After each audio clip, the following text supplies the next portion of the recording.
ও জয় শ্রী মহাকাল। মিন এই ধনু লগ্ন ধনু রাশি, এপ্রিল মাস 2026 সাল, যাদের বার্থ চার্টে থার্ড হাউসে রাহু রয়েছে তাদের এই সময় প্রচুর পয়সা দেবে।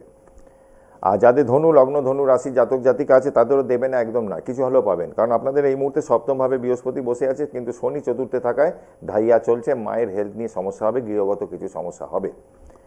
আচ্ছা, সপ্তমভাবে বৃহস্পতি বসে থাকায় আপনাদের এই সময় নতুন ব্যবসা শুরু করা, বিবাহ যাদের আটকে আছে তাদের বিবাহ হওয়া, এই কানেকশানগুলো কিন্তু খুব সুন্দর আছে এই মুহূর্তে, এটা কিন্তু হবে। আর ইনকাম যেটা বলছেন, ইনকাম কিন্তু একদম হবে না এরকম নয়। আপনাদের যেহেতু ফোর্থ হাউস মানে ঢাইয়া চলছে, শনি এবং রবি বসে রয়েছে, সেখানে মঙ্গলও ঢুকবে আবার 3 এপ্রিল মঙ্গল ঢুকে যাবে ওখানে।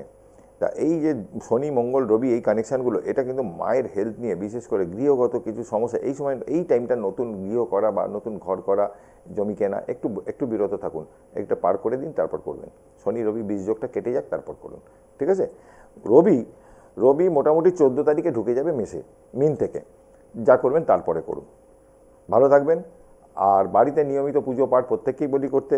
বাড়ির বাস্তু সবসময় ঠিক রাখা উচিত, বাড়ির বাস্তু যদি খারাপ থাকে সেক্ষেত্রে নেগেটিভ রেজাল্ট আমাদের জীবনে আসে, এটা মাথায় রাখতে হবে।